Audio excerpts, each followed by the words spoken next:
fue una forma romana de ejecución. No aparece en los primeros 800 años de la historia judía.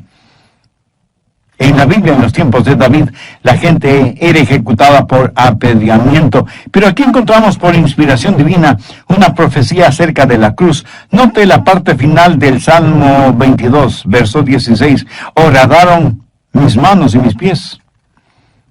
Segundo, las palabras que Jesús diría desde la cruz. Salmo 22:1. Dios mío, ¿por qué me has desamparado? ¿Por qué estás tan lejos de mi salvación y de las palabras de mi clamor? David profetizó las palabras de Cristo desde la cruz, registradas en Mateo 27:46. Cerca de la hora novena, Jesús clamó a gran voz diciendo, Elí, Elí, lama sabactani. Esto es, Dios mío, ¿por qué me has desamparado? Ahora entienda bien lo siguiente. Jesús no estuvo citando las palabras de David. Fue David quien proféticamente citó las palabras de Jesús. Esta es una profecía extraordinaria. Tercero, las tinieblas sobrenaturales que cubrieron la tierra cuando Jesús fue crucificado. Salmo 22:2. Dios mío, clamo de día y no respondes, y de noche, y no hay para mí reposo. Significa que cuando Cristo estuvo en la cruz, fue de día y de noche. Anote al margen Mateo 27:45, y desde la hora sexta hubo tinieblas sobre toda la tierra hasta la hora novena. Lo cual quiere decir que Jesús estuvo 6 agonizantes horas en la cruz. Fue crucificado a las 9 de la mañana y murió a las 3 de la tarde. 3 horas en la mañana y 3 horas en la tarde. ¿Cree que todo esto sucedió por pura casualidad? ¿Cree que fue una simple coincidencia la profecía dicha por David al respecto cientos de años antes de que Jesús naciera? Cuarto, la burla, el vituperio y el ridículo a que fue expuesto Cristo en la cruz. Veamos los versos del 7 al 13 del Salmo 22. Todos los que me ven me escarnecen, estiran la boca, menean la cabeza diciendo, se encomendó a Jehová, líbrele él, sálvele puesto que en él se complacía. Pero tú eres el que me sacó del vientre, el que me hizo estar confiado desde que estaba en los pechos de mi madre. Sobre ti fue echado desde antes de nacer. Desde el vientre de mi madre tú eres mi Dios. No te alejes de mí, porque la angustia está cerca, porque no hay quien me ayude. Me han rodeado muchos toros, fuertes toros de Basán me han cercado. Abrieron sobre mí su boca como león rapaz y rugiente. Esto lo dijo David miles de años antes de que Jesús estuviera en la cruz. Se cumplió esta profecía. Vamos a Mateo 27, desde el verso 39. Y los que pasaban le injuriaban, meneando la cabeza y diciendo, tú que derribas el templo y en 3 días lo reedificas, sálvate a ti mismo si eres el Hijo de Dios. Desciende de la cruz. De esta manera también los principales sacerdotes, escarneciéndole con los escribas y los fariseos y los ancianos, decían, a otro salvó, a sí mismo no se puede salvar.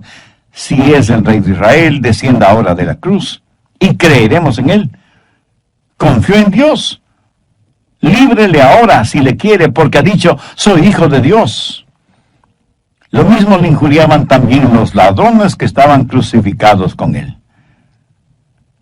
Los que se burlaban de Cristo eran como furiosos y fuertes toros. Imagínense a los soldados romanos atormentando a Jesús también con sus burlas. Ha notado que la mayoría de las profecías fueron cumplidas primordialmente no por los amigos de Jesús, sino por sus enemigos. Quinto, el agua que brotó del costado de Cristo. Salmo 22:14. He sido derramado como aguas, y todos mis huesos se descoyuntaron. Mi corazón fue como cera, derritiéndose en medio de mis entrañas. Y el cumplimiento de esta profecía lo encontramos en Juan 19:34. Pero uno de los soldados le abrió el costado con una lanza, y al instante salió sangre y agua. Los médicos aseguran que a veces, bajo gran presión, esto puede suceder. Fue una señal de que nuestro Salvador no muriera primordialmente por efecto de los clavos, sino porque su corazón literalmente fue quebrantado. Todo el dolor que sintió Cristo está representado en la sangre y el agua que brotaron de su costado. Sexto, sus huesos fueron descoyuntados. Salmo 22:14. He sido derramado como aguas, y todos mis huesos se descoyuntaron. Josefo, el gran historiador secular judío, dijo que cuando una persona era crucificada, dejaban caer de golpe la cruz en el hueco preparado para el efecto, para que con el golpe los brazos se salieran de sus coyunturas. Cuando Cristo estuvo en la cruz, tuvo una sed abrasadora. Miren lo que dice David en el verso 15. Como un tiesto se secó mi vigor, y mi lengua se pegó a mi paladar. Ahora veamos lo que dice Juan 19:28. Después de esto, sabiendo Jesús que ya todo estaba consumado, dijo, para que la escritura se cumpliese, tengo sed. Paradójico, ¿no le parece? Aquel que hizo los océanos, los ríos, las cataratas, las fuentes subterráneas y las lluvias, dijo tener sed. Y David, escribiendo proféticamente, describe minuciosamente hasta los mínimos detalles de la crucifixión. Séptimo, los agentes de la crucifixión fueron descritos. Estos también fueron profetizados y descritos por David. Del Salmo 22 hay que enfatizar varias cosas sobresalientes. El Hijo sujeto a la voluntad del Padre. Me has puesto en el polvo de la muerte. En general, los gentiles eran llamados perros. Jesús estuvo rodeado de gentiles durante su crucifixión, y la cuadrilla de malignos del verso 16 hace referencia a los miembros del concilio judío. Así que bien podríamos decir que en la crucifixión de Cristo intervino el Padre, los gentiles y la asamblea judía. Y todo esto fue profetizado por David siglos antes de que sucediera. Octavo, a Jesús le quitaron su ropa antes de crucificarlo. Los pintores y escultores tienen a Jesús semidesnudo en sus obras de arte. Pero miren lo que dice el Salmo 22:17. Puedo contar todos mis huesos, entre tanto ellos me miran y me observan. ¿Qué es lo que dice Mateo 27:28? Y desnudándole, le echaron encima un manto de escarlata. Y en el verso 36 leemos, y sentados le guardaban allí. Note que no se hace nada para proteger su modestia. El amado Hijo de Dios, de pureza absoluta, es clavado completamente desnudo en la cruz. Y esto también fue profetizado cientos de años antes de que Jesús viniera a la tierra. Octavo, echaron suerte sobre su ropa. Salmo 22:18. Repartieron entre sí mis vestidos, y sobre mi ropa echaron suertes. Los judíos en ese tiempo tenían 4 atuendos regulares, ordinarios, si se quiere, y un atuendo especial. La ropa ordinaria fue repartida entre los soldados de la tropa, pero el manto de Jesús, que era de una sola pieza, no quisieron dividirlo y por eso echaron suertes para ver quién se lo llevaba. Y Mateo 27:35 nos dice, cuando le hubieron crucificado, repartieron entre sí sus vestidos, echando suerte, para que se cumpliese lo dicho por el profeta. Partieron entre sí mis vestidos, y sobre mi ropa echaron suertes. Amigos, ¿no es todo esto asombroso? ¿No les sorprende el entender lo intricado de la palabra de Dios? Los antiguos egipcios solían decir, construimos como gigantes, pero para los acabados somos como joyeros. La obra creadora de Dios es extraordinariamente gigantesca, pero cuando se trata del Calvario y la cruz, Dios hizo un trabajo de filigrana. Por eso quiero hablarle de la agonizante pasión de la cruz. Escúcheme, no hay en ninguna parte del mundo sufrimiento comparable al sufrimiento de la cruz que experimentó Cristo. ¿Cómo explicar de otra manera las siguientes expresiones de Jesús registradas proféticamente en el Salmo 22? Dios mío, ¿por qué me has desamparado? ¿Por qué estás tan lejos de mi salvación? Dios mío, clamo de día y no respondes, y de noche y no hay para mí reposo. Clamaron a ti y fueron librados, confiaron en ti y no fueron avergonzados. ¿Por qué Dios le dio la espalda a su Hijo? ¿Por qué lo hizo? Porque Jesucristo voluntariamente, vicariamente llevó en él los pecados de toda la humanidad. Y Dios, siendo como es un Dios santo y puro, no pudo mirar el pecado que cubría a su amado Hijo. Y cuando Jesucristo tuvo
todo el degradante pecado del mundo sobre sí, el Padre lo trató como trataría a cualquier otro pecador.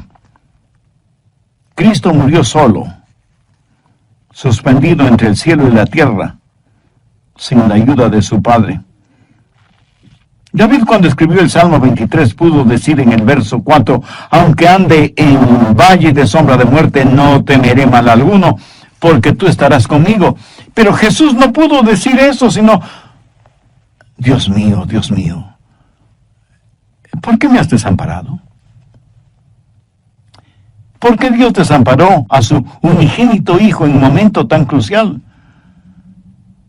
Porque Jesucristo, quien estuvo con su Padre por toda la eternidad, ahora está siendo alienado de su Padre. Voluntariamente se ha convertido en nuestro sustituto. Ha tomado nuestro lugar y por lo tanto es objeto de la ira del Padre. Por eso en el verso 15 del Salmo 22, hablando su Padre dice, y me has puesto en el polvo de la muerte. El profeta Isaías nos ayuda a entender mejor cuando dice, con todo eso, Jehová quiso quebrantarlo, sujetándole a padecimiento. Y el apóstol Pablo, cuando escribió a los hermanos en Roma, les hizo saber que el que no escatimó ni a su propio Hijo, sino que lo entregó por todos nosotros. Mi esposo y yo tenemos 2 hijos varones. Suponga que usted viene a mí y me dice, pastor, me regalaría uno de sus hijos. Y yo extrañado le pregunto, ¿y para qué quiere usted que le regale uno de mis hijos? Y usted responde, pues, para presentarlo ante Dios como sacrificio, torturarlo y finalmente matarlo para que mis pecados me sean perdonados. y conteniendo con dificultad mi asombro, le digo, ¿pero qué está pidiendo? ¿Está usted loco? Y usted sorprendido me responde, pero pastor, ¿no se supone que me ame con un amor sacrificial? Yo me quedo callado por una fracción de segundo y luego casi gritando le digo, pero ese es el amor de Dios hacia nosotros.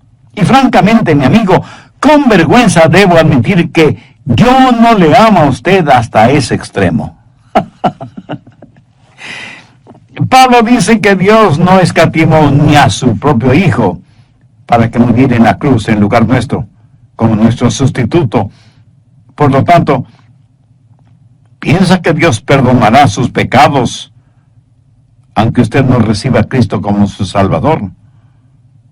¿Piensa que Dios hará de menos el sacrificio de su Hijo solo para hacer las cosas como a usted le convenga?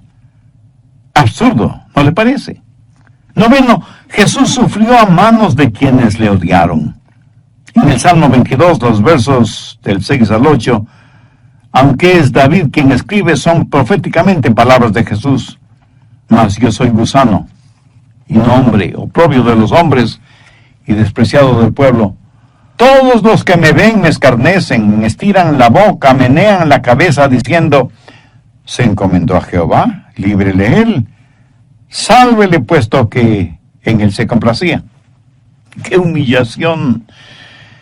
El Hijo de Dios describiéndose a sí mismo como un gusano, mientras nosotros nos vanagloriamos de nada y nos enorgullecemos de todo, Jesús se humilló hasta la muerte y muerte de cruz. Décimo, Jesús fue crucificado por las infernales manos de Satanás. Salmo 22, los versos 19 al 21. Mas tú, Jehová, no te alejes. Fortaleza mía, apresúrate a socorrerme. Libra de la espada mi alma, del poder del perro mi vida. Sálvame de la boca del león y líbrame de los cuernos de los búfalos. ¿Qué significado tiene todo esto? Bien, la boca del león es Satanás mismo. Es el poder de las tinieblas. Satanás, como león rugiente, busca a quien devorar. El infierno estuvo de fiesta cuando Jesús fue crucificado.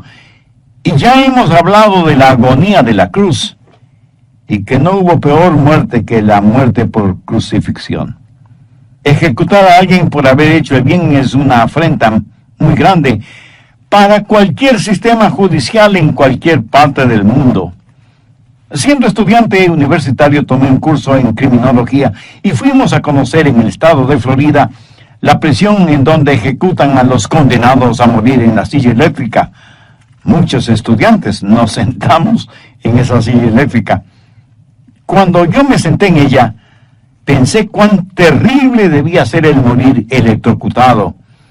El sentir como el cuerpo se endurece, el comenzar a oler la carne que se quema en su propio cuerpo, el sentir como los ojos se salen de sus órbitas, y no debe ser muy diferente el ser condenado a morir por inyección letal, con la cual el cuerpo internamente deja de funcionar.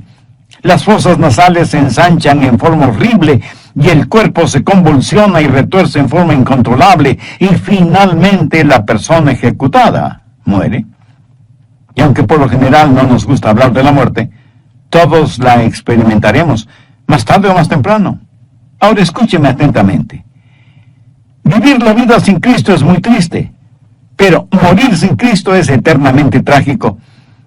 ¿Por qué no hace una decisión espiritual ahora mismo? Arrepiéntase sinceramente de sus pecados, pídale perdón a Dios, acepte el sacrificio del Señor Jesucristo, quien murió por usted en la cruz del Calvario.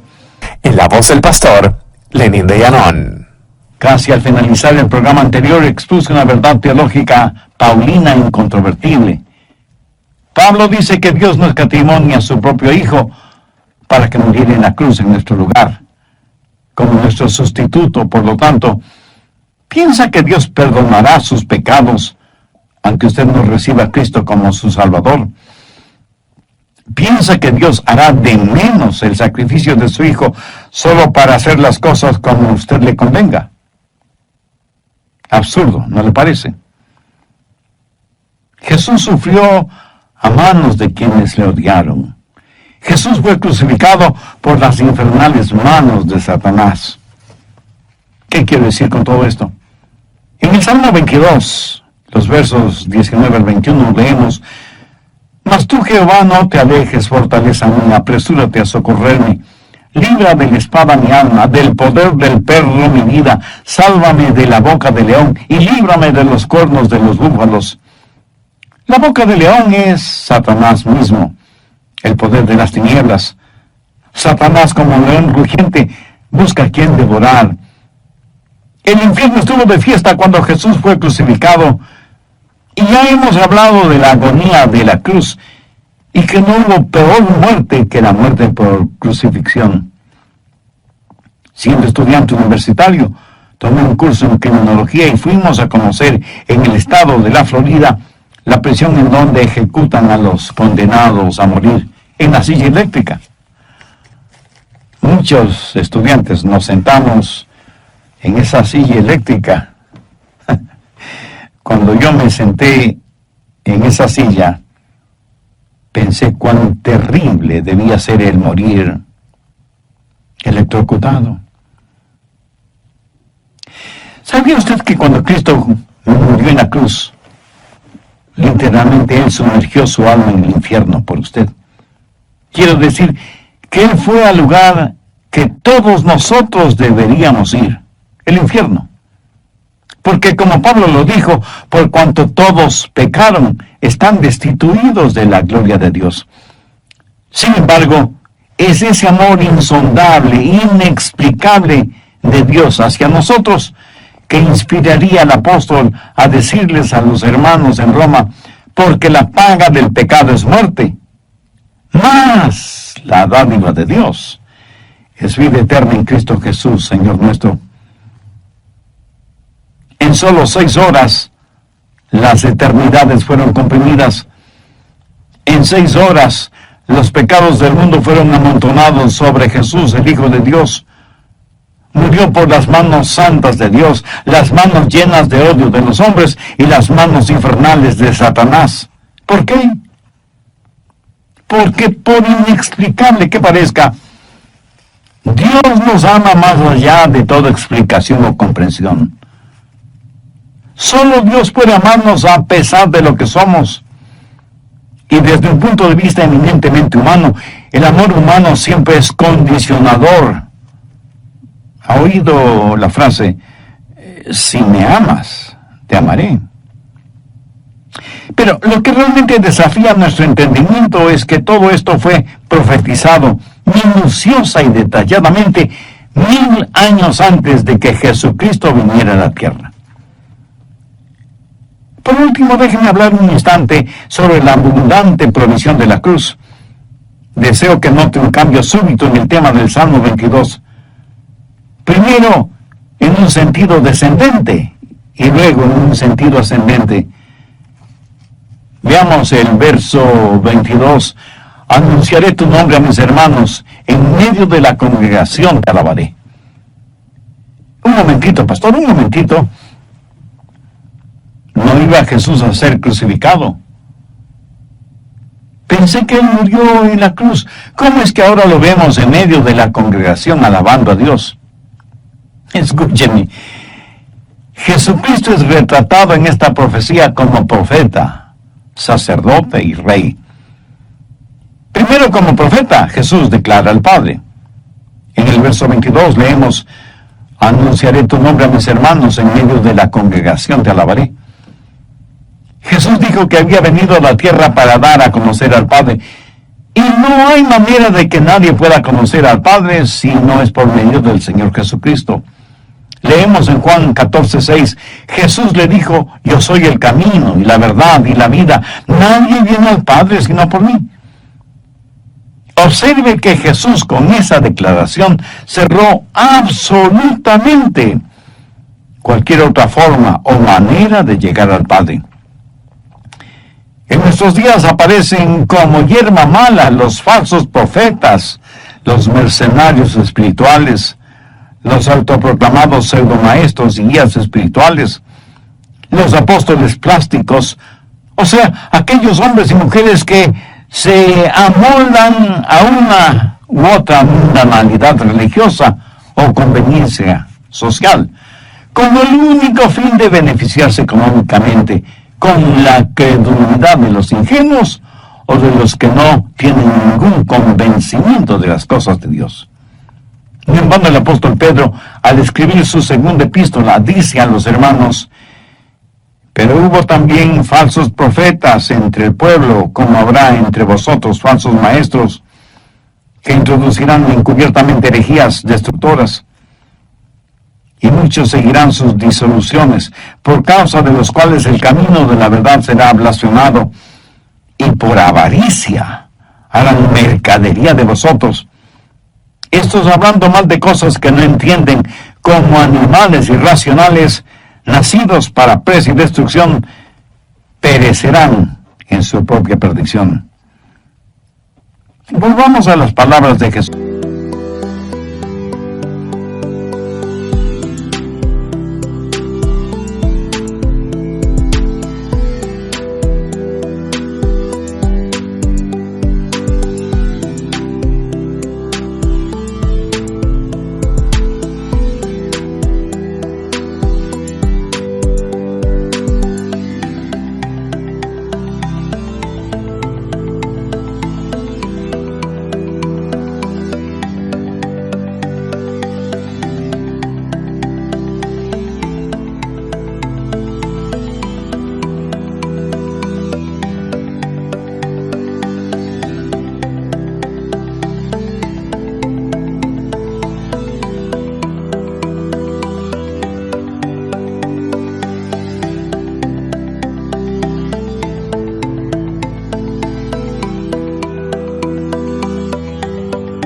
Jesús en el Salmo 22: anunciaré tu nombre a mis hermanos, en medio de la congregación te alabaré.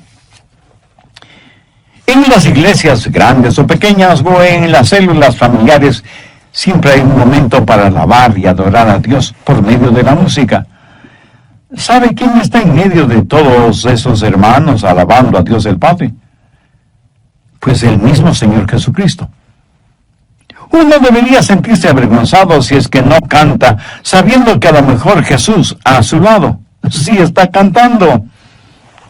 Sabemos que Él está en todas partes, pero en un sentido único hay algo muy especial cuando Jesús dijo que cuando 2 o 3 estén reunidos en su nombre, Él estará en medio de ellos.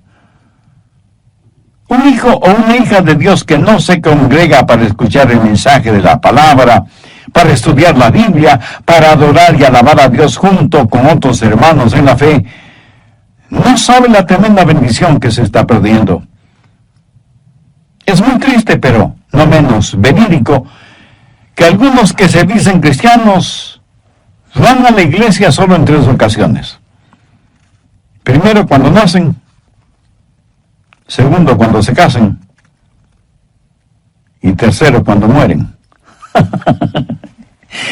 La primera vez, si sus padres son creyentes evangélicos, son presentados o dedicados a Dios en la iglesia. Si pertenecen a un lugar católico romano, serán rociados con agua y así bautizados. La segunda vez recibirán una lluvia de arroz cuando se casen. Y la tercera vez recibirán una lluvia de tierra cuando los entierren. Si usted es ya un creyente evangélico, espero que continúe fielmente asistiendo a la iglesia, grande o pequeña, a la que ya pertenece como miembro. Y si alguno de ustedes me dice que no asiste a la iglesia, pero que escucha mensajes bíblicos y cristocéntricos en la radio o en la televisión, permítame decirle 4 palabras importantes. No es lo mismo. Si así fuera, los estadios para el fútbol o soccer o béisbol estarían vacíos. Los coliseos para el básquetbol o el voleibol estarían vacíos.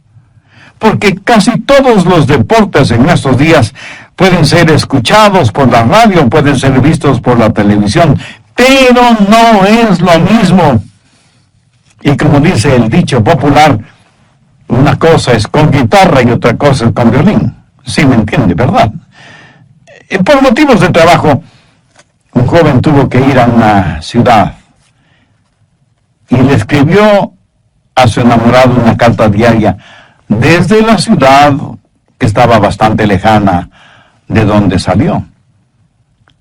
Le escribió una carta diaria por todo un año, o sea que le escribió 365 cartas. ¿Sabe lo que pasó?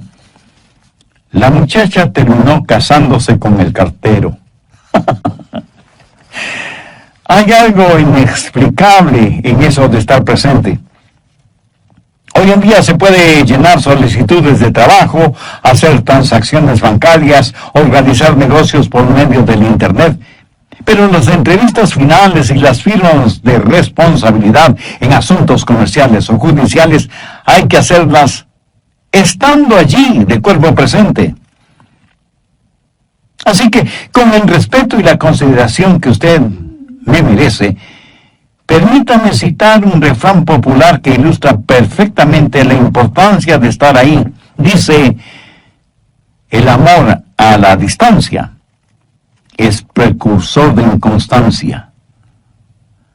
Piénselo en relación con aquellas personas para quienes la presencia en la iglesia no tiene ninguna importancia. Segundo, Jesús como sacerdote libera a los fieles. No pase por alto el profundo contenido del versículo 26.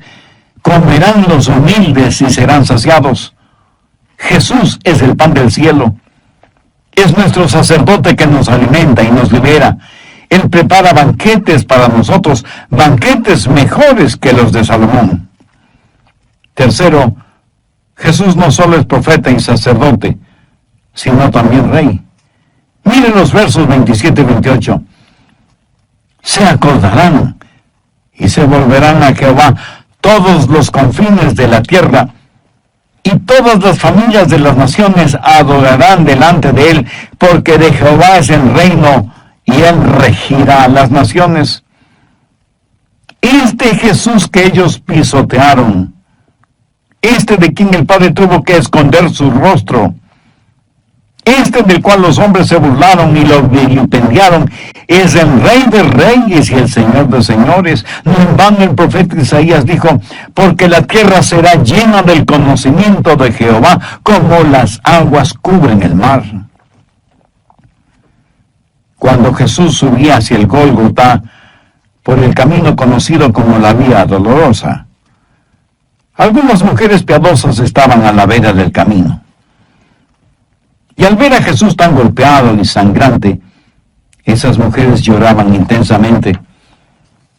Al verlas así, Jesús les dijo, hijas de Jerusalén, no lloréis por mí, sino llorad por vosotras mismas y por vuestros hijos. Esta es vuestra hora. Mi hora todavía no ha llegado. Escúcheme con atención. Su hora llegará, o sea, la hora del Señor. Y yo casi no puedo esperar. Uno de mis versículos favoritos es 1 Timoteo 6:15, la cual a su tiempo mostrará el bienaventurado y solo soberano Rey de Reyes y Señor de Señores. Hay un antiguo y hermoso himno que dice, Jesús reinará donde quiera que el sol recorre en sus viajes, y su reino se extenderá hasta las lejanas playas, en donde la luna baña con rayos plateados sus olas. Finalmente veamos el verso 31. Vendrán y anunciarán su justicia. A pueblo no nacido aún, anunciarán lo que él hizo. Ahora, sé que este versículo originará algunas preguntas. Por ejemplo, ¿cuál es el pueblo no nacido aún? ¿Entiende usted esto? David, mirando proféticamente en los siglos venideros, observó la muerte, el entierro y la resurrección del Señor Jesucristo. Y dice, es para la gente que nacerá. Y luego añade, ellos dirán que él hizo esto. ¿Sabe usted lo que esto significa literalmente? Que todo está terminado. En 2 de Crónicas 4:11 leemos: Hiram hizo también calderos y palas y tazones, y acabó Hiram la obra que hacía al rey Salomón para la casa de Dios. Cuando dice y acabó Hiram, es la misma frase utilizada en el verso 31 del Salmo 22. Él hizo esto. Se utiliza la palabra hebrea osa, que significa que algo está terminado, finalizado por completo. Cuando Jesús, el Hijo de Dios, inclinó su cabeza estando clavado en la cruz del Calvario, dijo una palabra muy importante, tetelestai, que traducido quiere decir, está totalmente terminado. Permítame resumir todo esto para que quede bien grabado no solo en nuestra mente, sino también en nuestro corazón. Tenemos un maravilloso Salvador llamado Jesucristo. Tenemos un extraordinario libro llamado la Biblia. Y nada de lo que está escrito en ella sucedió por casualidad o fortuitamente. Y cuando usted lee el Salmo 22, debe amar la palabra de Dios y debe amar al Dios Hijo. No hay ninguna otra manera para cualquier persona a fin de mantener su corazón abierto para las cosas de Dios. A menos que usted asista a una iglesia bíblica y cristocéntrica, en donde todo sea acerca de Jesús. Permítame terminar este mensaje con una nota personal.